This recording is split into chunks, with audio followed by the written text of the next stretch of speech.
evangelios, vamos ahora a considerar la poesía, la exégesis de la poesía.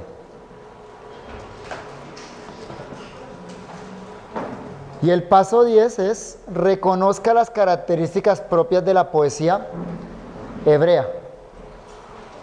Es decir, lo primero que vamos a hacer acá es dar un breve panorama de qué es la poesía hebrea para poder interpretarla de una manera correcta.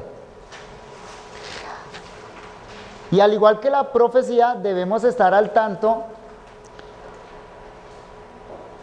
de que poesía bíblica o poesía hebrea no solo está en los libros poéticos, sino que está presente en muchos otros libros. Claro, el grueso de la literatura poética está en Job, Salmos, Proverbios, Eclesiastés y Cantares, en los libros que conocemos como poéticos.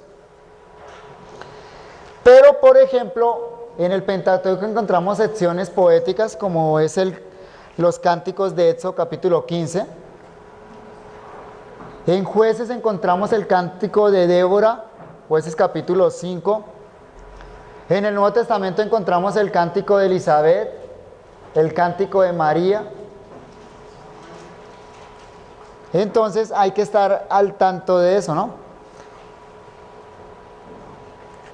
La mayoría de las veces el género poético comprende un libro completo, como es el caso de Cantar de los Cantares, que en su totalidad está escrito en estructura poética, o en otros casos la mayor parte del libro, como el caso de Job, donde los 2 primeros capítulos y el capítulo final es narrativo, el resto es poético.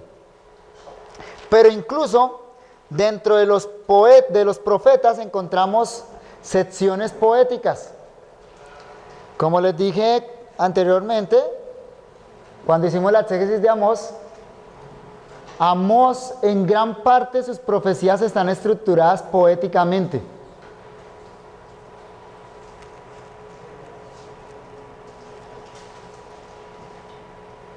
Básicamente, los escritores bíblicos utilizaron la poesía cuando querían transmitir el mensaje de Dios de una manera impactante, a través de un género literario que impacta la mente.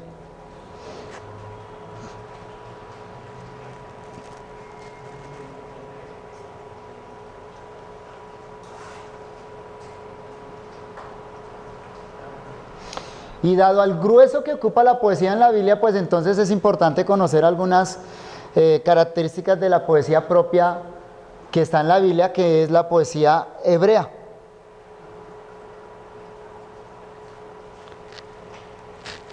Un poema es un conjunto estructurado de frases que son a su vez portadoras de significado.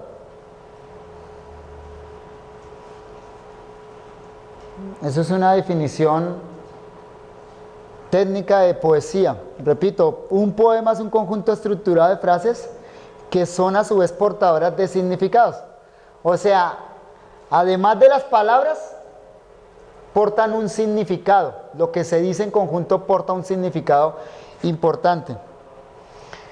En la poesía, contenido y forma se funden de una manera especial para comunicar el mensaje de Dios. Cuando una persona utiliza la poesía es porque quiere no solo transmitir un mensaje, sino que quiere transmitirlo en una forma que impacte la mente de los demás.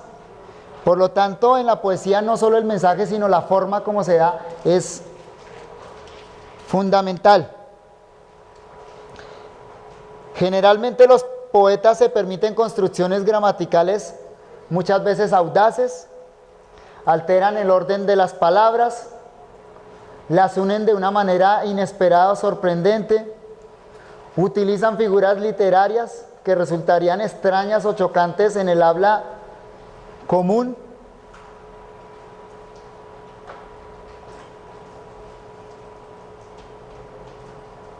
Y entonces eso crea la necesidad de percatarnos de lo que es el género poético.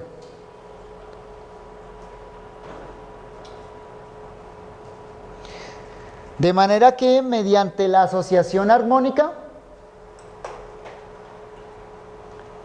de sonido, ritmo, de la idea, la poesía logra expresar significados que no alcanzan a transmitir otras formas de discurso. Aquí se junta sonido, ritmo, idea, estructura, todo para transmitir un mensaje que de otra manera en otro género literario no se lograría. Sin embargo, es importante tener en cuenta que en la Biblia la forma es simplemente portadora de un mensaje. En otras palabras, los poetas bíblicos no eran poetas por amor a la poesía, sino que eran poetas porque querían comunicar el mensaje de Dios al pueblo de Dios de una manera impactante. Vamos a enumerar 3 características fundamentales de la poesía hebrea. La primera de ellas es la rima. Y es un fenómeno pues que conocemos en la poesía española, ¿no? La rima es cuando un sonido se repite en la estructura de un poema. Ahora, la rima no es un rasgo predominante ni fundamental en la poesía hebrea. Hay otros rasgos más importantes que la rima. Sin embargo, a veces vamos a encontrar pasajes donde el poeta juega con la rima, con sonidos parecidos, para que el mensaje impacte más en la mente de los oyentes. Es el caso de Isaías capítulo 1, versículo 21. Y por supuesto, como hablamos de poesía hebrea, la única manera de notar eso pues es en el hebreo, ¿no? El español o cualquier idioma que traduzca el hebreo difícilmente va a poder reproducir eso. Las partes más difíciles de traducir de la Biblia son las partes poéticas. Es donde más se dificulta, donde más luchan los traductores. Porque es básicamente imposible traducir poesía tal y como se concibe en un idioma a otro idioma, ¿no? Entonces noten por ejemplo este texto de Isaías 1:21 en el texto hebreo, que dice Eija hayetá lesoná kiria me emaná. ¿Sí notaron la rima? A. Tenemos ahí 5 palabras hebreas o 5 unidades hebreas y todas terminan con el sonido A. El texto en español dice, ¿cómo te has convertido en ramera o ciudad fiel? Imposible reproducirlo en español. Ahora, una pregunta básica y fundamental sería acá, bueno, ¿por qué Isaías lo transmite de esa manera? ¿Estaba tartamudeando? Evidentemente no. La razón básica y fundamental es porque quería que este mensaje retumbara en los oídos de sus oyentes. Y noten que el mensaje es severo. ¿Cómo te has convertido en ramera o ciudad fiel? Le está diciendo a Jerusalén. Entonces la terminación A, acentuada en todas las palabras, se debe en parte a que la palabra kiryá, ciudad, es femenina y por eso la forma verbal hayetá también es femenina y el participio adjetival también es femenino. De manera que entonces aquí junta todo eso Isaías para que haya un impacto en la mente de los oyentes. Segunda característica de la poesía, el ritmo. El ritmo.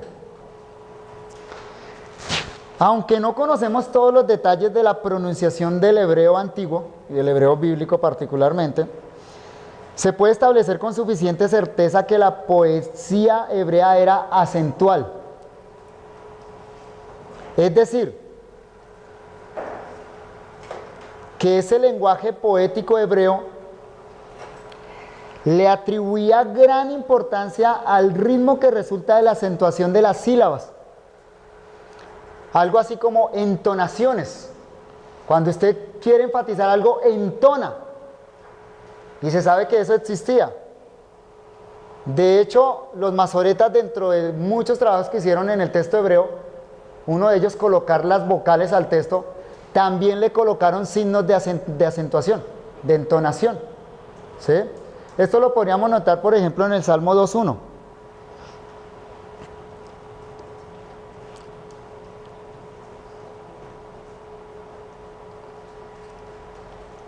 Cuando lo leemos en hebreo, el Salmo dice, Lama Rakshu Goyim Uleumin Yerhu Rik. Entona las dos mitades.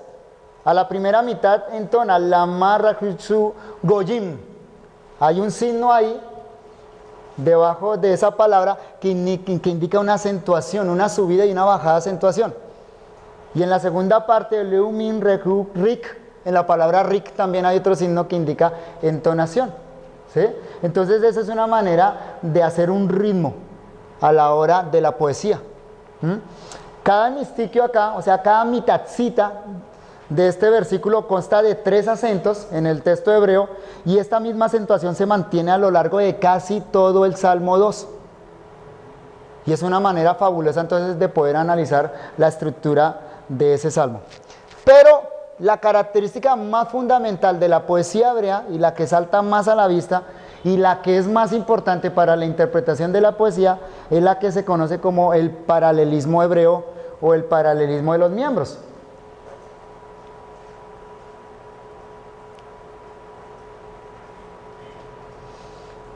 Y es el rasgo más notable de la poesía hebrea.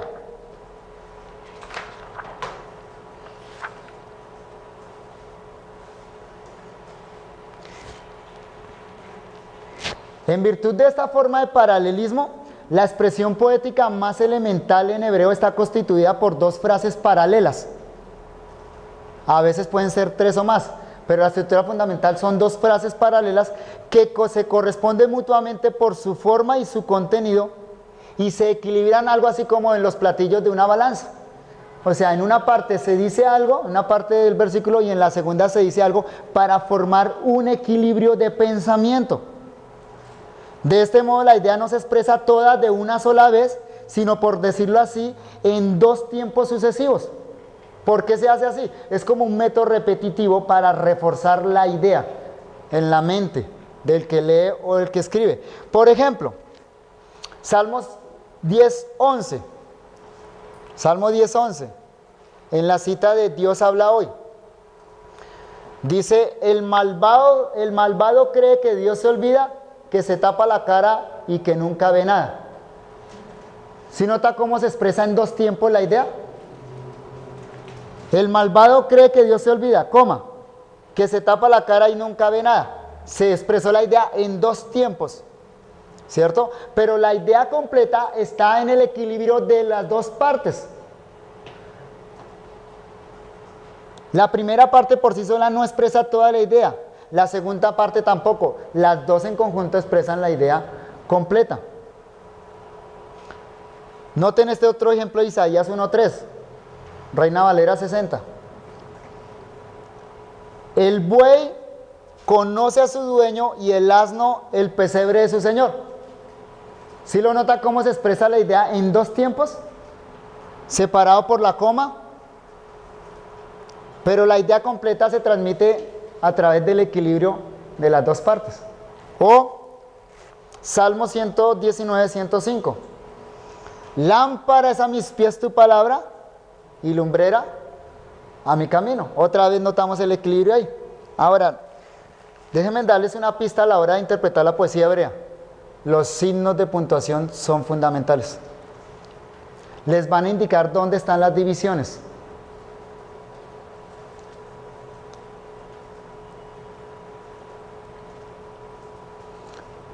En los signos de puntuación en el español hay una jerarquía de signos de puntuación.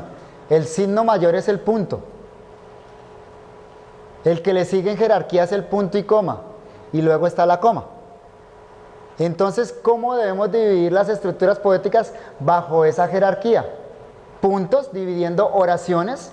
Luego el punto y coma dividiendo hemistiquios, 2 partes del versículo, y luego si hay al interior de los puntos y comas, ahí hay otras unidades. Esa es la jerarquía que hay en los signos de puntuación. Y otra pista para la interpretación de la poesía: use siempre una Biblia que reproduzca los textos poéticos en sus estructuras poéticas. Como Reina Valera 60, usted lo abre en los textos poéticos y están en lineecitas. ¿Sí? Y Reina Valera 60 también en los profetas, donde hay estructura poética, los pone. ¿Sí? Entonces traten de usar Biblias que tengan esas estructuras poéticas. Otras colocan la poesía como si fuera narración lineal, no ayudan mucho. Entonces esas dos pistas, esas dos claves les pueden ayudar mucho a la hora de interpretar la poesía, ¿no? A partir de los ejemplos que vimos ahorita, 3 ejemplos, resulta más fácil examinar con mayor detenimiento el paralelismo de los miembros. Al conjunto formado por 2 mitades paralelas se le suele llamar estico. Al conjunto de los 2 se le llama estico, o más precisamente monoestiquio. Esa es la terminología técnica. Y cada mitadcita se le llama hemistiquio. Acá, como aparece en este gráfico, el conjunto de los 2 se le llama monoestiquio. Y cada partecita se le llama hemistiquio. ¿Sí? Esa es la terminología técnica. Entonces, ¿cómo estructura el pensamiento la poesía? Una mitad dice la verdad, la segunda mitad la dice de otra manera, se juntan las dos para transmitir la idea completa. En general, se suelen distinguir 3 formas de paralelismo en la poesía hebrea. Primero, el paralelismo sinónimo. Paralelismo sinónimo consiste en expresar 2 veces la misma idea con palabras distintas. El autor dice lo mismo en los 2 hemistiquios, pero lo dice con palabras diferentes. Salmo 15:1. Jehová, ¿quién habitará en tu tabernáculo? ¿Quién morará en tu monte santo? ¿Sí notan los 2 hemistiquios ahí? Dicen básicamente lo mismo. Ahora, cuando sucede eso, cada palabra en cada hemistiquio tiene una palabra que corresponde en el otro hemistiquio. Por ejemplo, ¿quién? En la primera línea, ¿quién en la segunda? ¿Lo nota?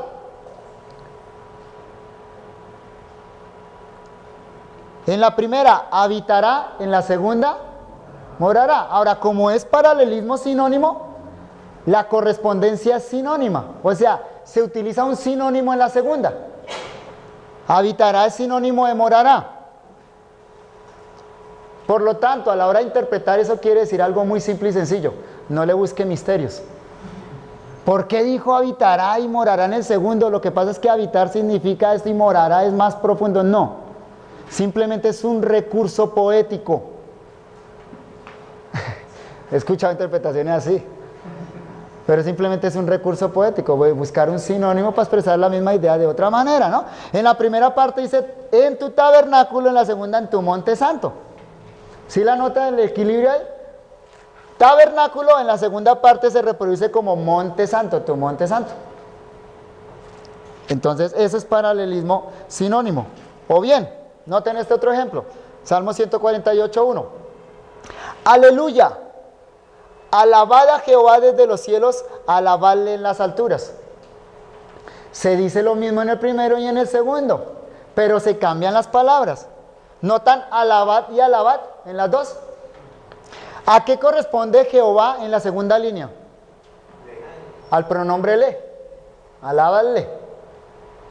Se pega porque alabad ahí es un imperativo.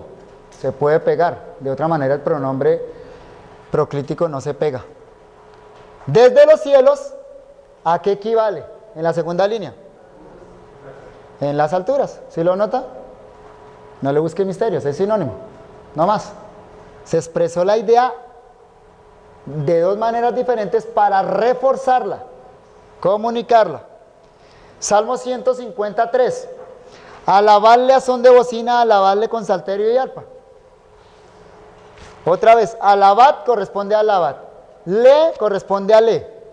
Y a son de bocina corresponde con salterio y arpa. Ya. Paralelismo antitético, en segundo lugar. Paralelismo antitético. Se establece por la oposición o contraste de dos ideas o de dos imágenes poéticas. O sea, aquí se arma un contraste. En la anterior es sinónimo, aquí es antitética la idea. Se busca un antónimo en la segunda línea, expresar lo contrario, pero las dos se juntan para la idea completa. Ejemplo, porque los benditos de él heredarán la tierra y los malditos de él serán destruidos. ¿Sí lo nota? La primera línea lo dice positivamente y la segunda lo dice negativamente. Pero las dos en conjuntos transmiten una sola idea. La correspondencia es clara ahí, ¿no? Los benditos, ¿a qué corresponde en la segunda línea? Los malditos, son antónimos, antitético. De él, se repite en la segunda línea de él, heredarán la tierra, corresponde a serán destruidos. Idea antitética. Y eso es una buena clave porque a veces alguno de los elementos de la primera línea no aparece en la segunda, entonces hay que completarlo mentalmente. A veces lo omiten. Salmo 148:1. Alabad a Jehová desde los cielos, alabadle en las alturas. Me repetí, sí. Déjame ver si había otro ejemplo. Ah, no, es que no hay más ejemplos. Repetí la diapositiva. Tercero, el llamado paralelismo sintético. Y básicamente se creó esta categoría para meter ahí todo lo que no es sinónimo ni antitético. O sea que aquí hay una variedad grandísima de relaciones que existen entre las líneas. Abarca una extensa gama de relaciones entre el primer hemistiquio y el segundo. El segundo miembro no repite, aunque sea modulándolo lo expresado en el primero, ni tampoco dice lo contrario. O sea, si no es sinónimo y no es antitético, lo metemos en la categoría sintético. Hay quienes han hecho trabajos especializados al respecto de esto y muestran todas las categorías que podrían entrar ahí, ¿no? Pero la idea, para no complicar tanto el asunto de la poesía hebrea, es eso. Lo característico del sintético es que continúa la idea enunciada, la mayoría de las veces con una gradación que da lugar a una nueva idea. Hace que la idea avance, hay cierto avance en la idea. Así que el segundo miembro completa, explica o termina de expresar el pensamiento enunciado en el primero. Y esa prolongación entonces se puede hacer en diferentes direcciones, en todas las direcciones posibles. Ejemplo, Salmo 77:13.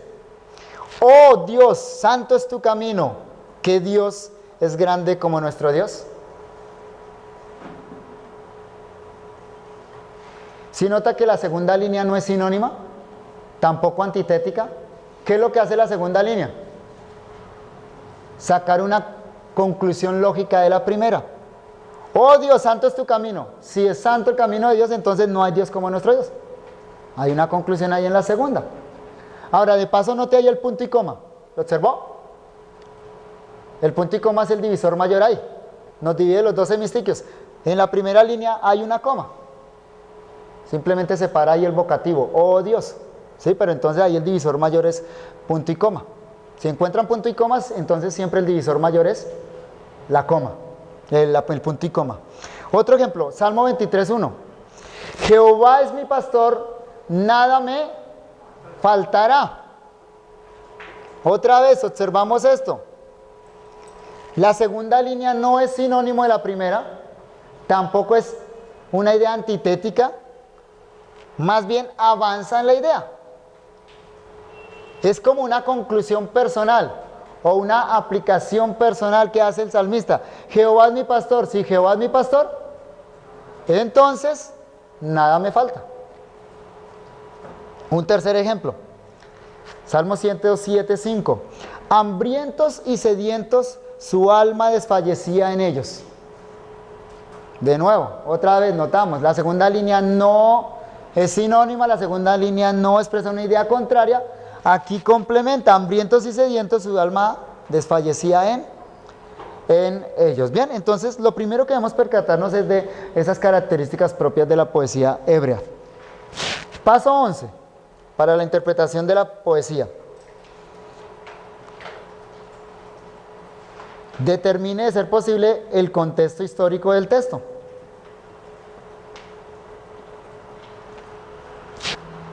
Determine, de ser posible, el contexto histórico del texto. O sea, lo primero es, haga un análisis de la estructura poética. Encuentre allá los hemistiquios, encuentre si es un paralelismo sinónimo, antitético, sintético.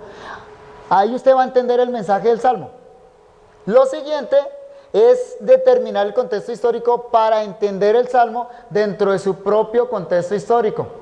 ¿Recuerdan lo que hicimos con el Salmo de David? Salmo 56.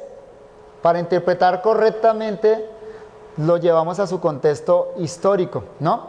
Ahora, aquí hay que decir que la mayoría de los salmos, por no decir todos, se escribieron como respuesta a una situación histórica particular.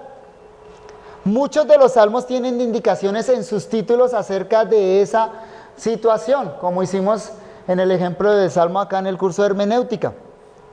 Son las palabritas que van antes del verso 1, que están en letra pequeña, que hacen parte del texto hebreo, no las que están en negrita, que son parte de la edición, pero esas palabritas en letra pequeña hacen parte del texto hebreo y son indicaciones históricas en su mayoría, a veces indicaciones litúrgicas.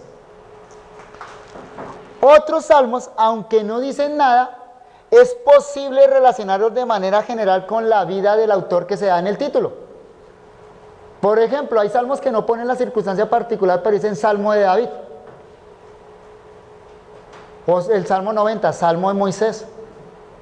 Podemos relacionarlo con alguna circunstancia de la vida de ellos o con el contexto general de su vida, lo que conocemos de ellos en otros textos bíblicos. En el caso del libro de los Proverbios, todos los proverbios deben ser interpretados a la luz de las indicaciones del contexto general en que se escribieron y que están señalados al inicio de las grandes secciones de Proverbios. Por ejemplo, Proverbios 1.1 dice los proverbios de Salomón. Todo lo que venga ahí para allá son las instrucciones de Salomón a su hijo. Pero usted llega al capítulo 30 y encuentra otra indicación diferente. Y llega al capítulo 31 y llega esta indicación. Palabras del rey Lemuel, la profecía con que le enseñó su madre. O sea que la gran poesía de la mujer virtuosa no la escribió un hombre. La escribió un hombre, pero se la dictó la mamá. Interesante, ¿no? Hay que leer en ese contexto.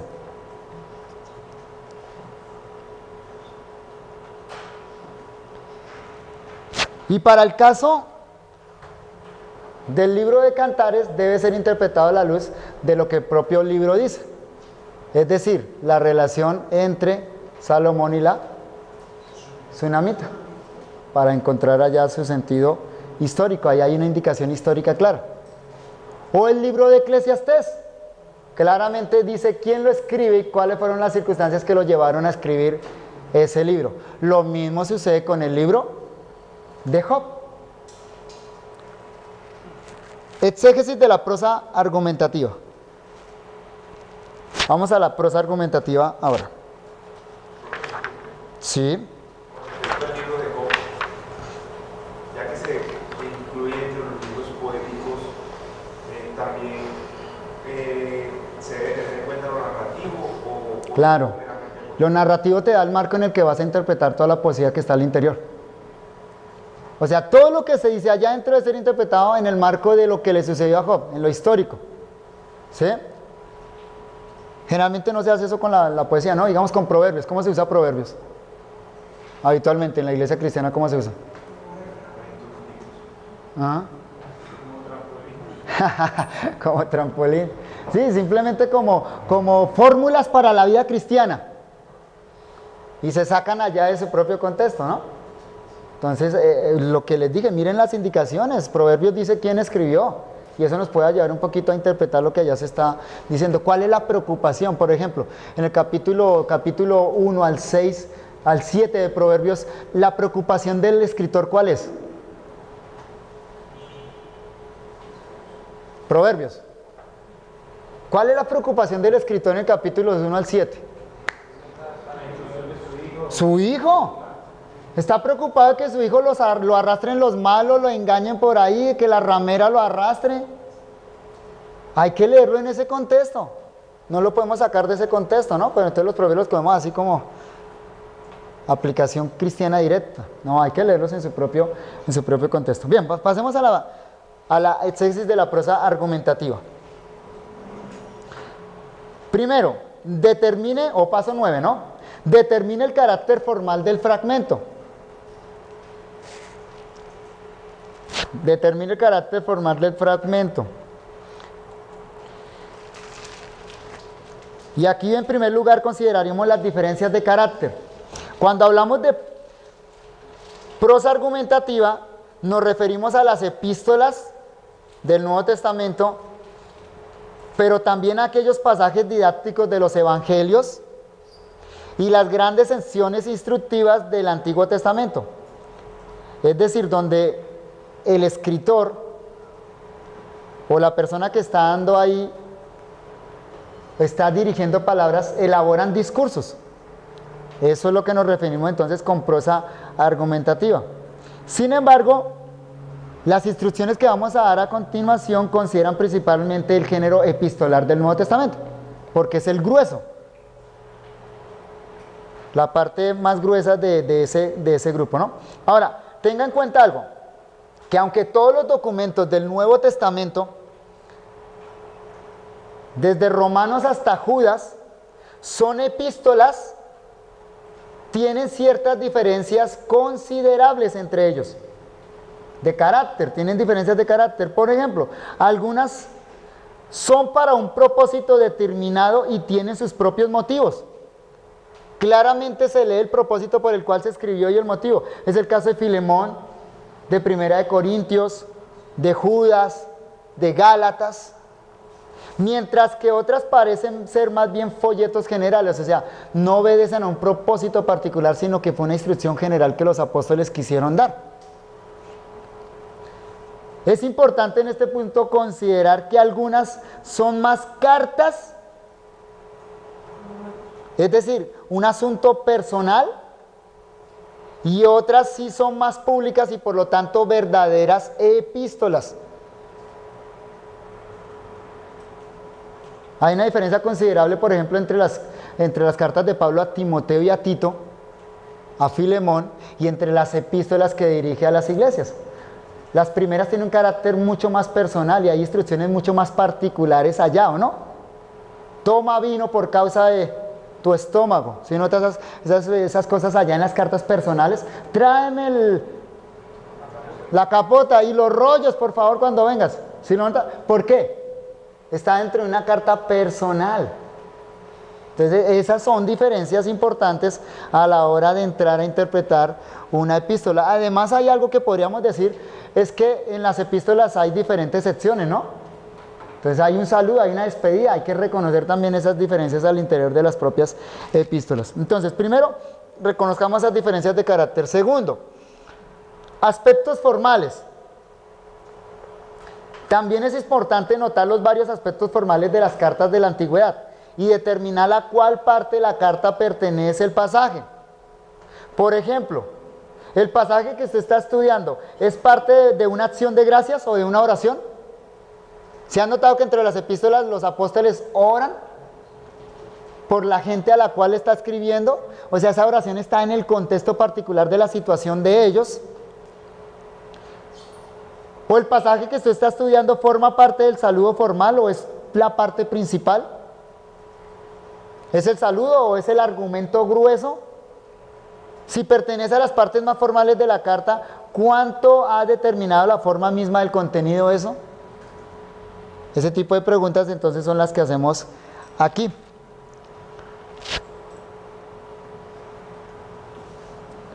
Paso 10. Examine el contexto histórico en particular. Paso 10. Paso 9. Determine el carácter formal del fragmento.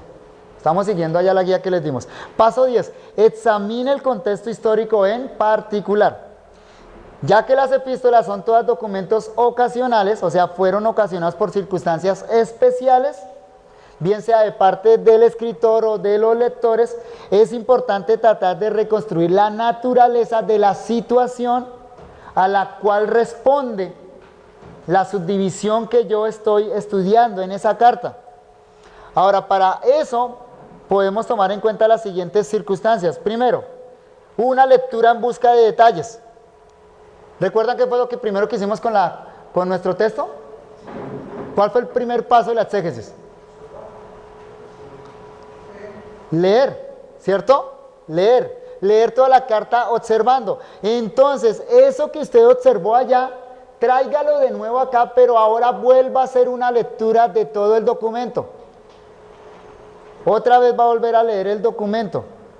Y mientras lee otra vez, preste atención otra vez a detalles y trate de encontrar, por ejemplo, detalles acerca de la audiencia otra vez. Léalo de nuevo y otra vez busque estos detalles, la audiencia. ¿Por qué lo hacemos otra vez en este punto? Porque cuando lo hicimos en el punto 1 hasta ahora estábamos tratando de tener un conocimiento general. Ahora ya hemos pasado por 9 pasos, 10 pasos, hasta acá 9 pasos, que ya nos han informado mucho más. Nos han dado mucho más contenido y nos ha dado más argumento en nuestra mente. Seguramente cuando usted ahora vuelva a leer, va a encontrar detalles que antes no vio. Esa es la razón de volver a hacerlo en este punto. Entonces, otra vez con respecto a la audiencia, pues haga una lista de todo lo que proporciona información acerca de los destinatarios y situación. ¿Qué dice explícitamente? ¿Qué está implícito? ¿Tiene una conducta que es necesario corregir? ¿Es el problema algún malentendido teológico o falta de comprensión? ¿Necesitan ellos consuelo, exhortación o corrección? Si hay algún problema específico, ¿vino de afuera o surgió de adentro de la iglesia? ¿Hay alguna indicación de cómo se enteró el autor de esta situación? Etcétera.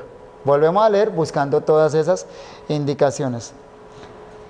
Palabras claves, otra vez, usted vuelve a hacer la lectura, más atento entonces, otra vez va a hacer una lista de palabras claves y frases repetidas que indiquen el asunto de la selección. Ahora, aquí lo que buscamos es, si hay frases repetidas o palabras repetidas que influencian mi sección, que tienen alguna influencia en la porción que yo estoy estudiando. ¿Cuáles palabras aparecen con más frecuencia en la sección que yo estoy estudiando? Revise con cuidado una concordancia electrónica para ver si ese pasaje aparece, una de esas palabras aparecen con una frecuencia insólita. El vocabulario que el autor utiliza sugiere algún problema o la naturaleza del problema que está tratando. Y finalmente, en este paso 10, haga una descripción breve. En este punto, de manera tentativa, o sea, vamos a hacer un primer intento acá, intente escribir un párrafo que ponga todos estos datos en una expresión coherente del problema o la situación de los lectores. Este es el primer intento que vamos a hacer en todo el proceso exegético de escribir un párrafo. Hasta ahora hemos estado tomando notas. Todo lo que hemos estado haciendo es observando, tomando notas, mirando bibliografía secundaria para llenar notas. Aquí en este momento usted va a redactar algo. Un párrafo donde usted va a describir de una manera coherente todos esos datos acerca del propósito del escritor, de los autores. Un párrafo. ¿Cuántas líneas debe tener un párrafo? No son 2 hojas, una hoja. No, un párrafo promedio tal vez 5 o 10 líneas, no más. ¿Por qué solo un párrafo, no 3 hojas? Porque debemos aprender a ser concretos en nuestro pensamiento. Muchas palabras no significan buen conocimiento. Hay predicadores que piensan que porque predican mucho, dicen mucho, dijeron buenas cosas. No, no necesariamente. Y una de las habilidades que uno tiene que ir desarrollando como estudiante de la Biblia y como predicador es la capacidad de concisión. de decir ideas importantes de la manera más comprimida posible. Por esa razón entonces decimos un párrafo. ¿Sí? ¿Esa descripción breve de todo el libro? De tu sección, pero tomando en cuenta todos esos factores, ¿no? Destinatarios, propósito, escritor, si surgió por alguna buena razón, descríbelo. O sea, describe tu párrafo a la luz de todo tu texto, de todo el libro, en un párrafo. Descríbete el texto. Ahí concreto. Entonces ahí tienes que dejar lo que es secundario, solo lo primordial, y lo primordial decirlo en poquitas palabras. Tienes que empezar y medir las palabras. ¿Cuál es la palabra adecuada para expresar este concepto? Mire, una clave fundamental.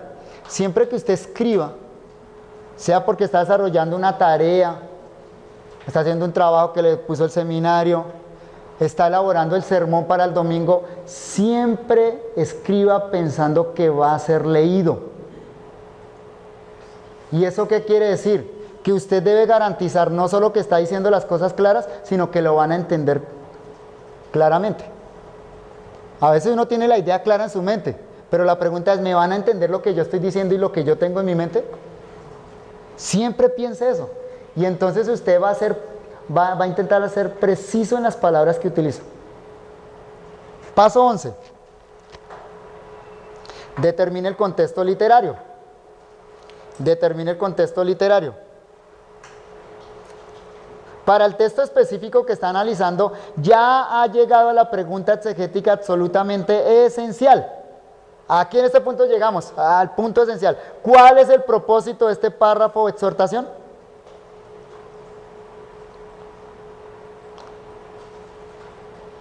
¿Cuál es el propósito de esta oración gramatical? En otras palabras, la pregunta exegética fundamental es: ¿por qué el autor dice esto en este punto? Ya entendí qué dice mi texto. La pregunta aquí es, bueno, ¿por qué lo dice en el argumento general?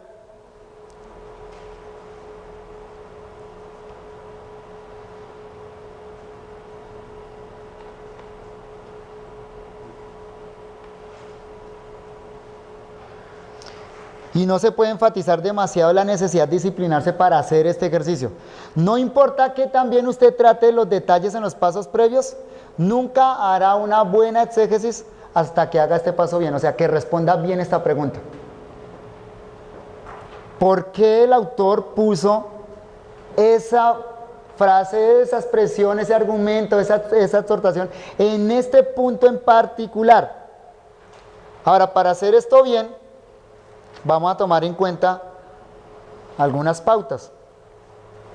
Tenga en cuenta algo: la falla de la mayoría de los comentarios reside acá. Y obviamente de la mayoría de los predicadores, ¿no? Con frecuencia manejan bien las preguntas de contenido, pero muy a menudo dejan de ayudar al lector a entender el propósito de las palabras del autor en ese contexto determinado. Las tratan como secciones independientes.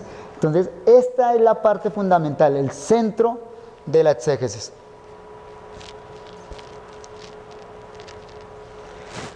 ¿Qué hacemos acá? Primero,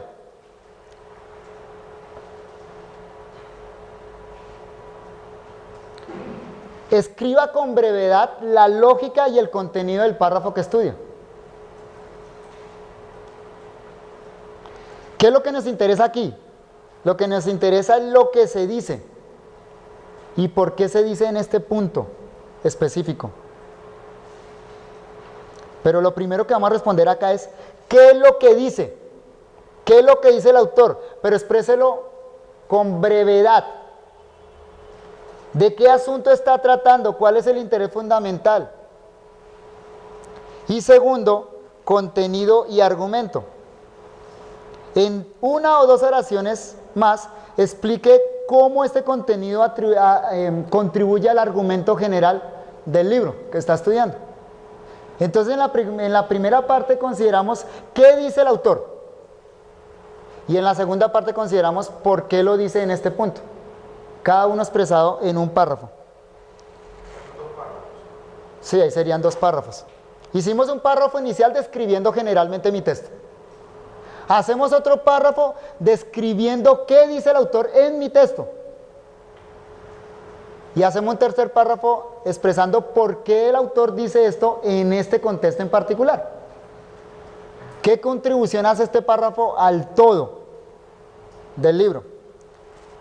Y no podemos enfatizar demasiado la necesidad de disciplinarse para hacer bien este ejercicio.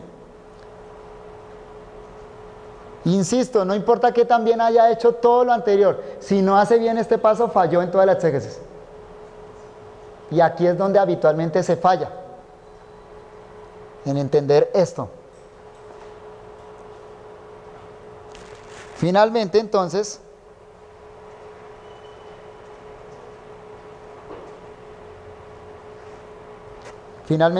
antes de ir al paso 12, debe volver a pensar en lo que hizo en el paso 10 y el paso 11.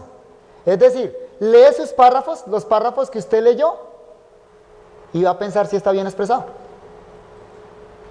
Vuelve y hace el ejercicio otra vez de lectura del texto, saque otras conclusiones y vuelve y repasa lo que escribió. A ver si está bien.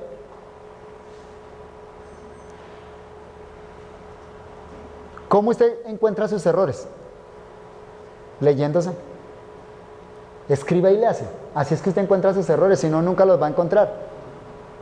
Entonces, escribe, se revisa. Mis notas están llenas de rayones y de correcciones. De lo que ya traía listo, yo repaso por la mañana y corrijo, no, mejor esto lo digo de esta manera, mejor acá meto esto, quito esto. Y también pues obviamente en la medida que uno va conociendo a las personas a las que le está hablando.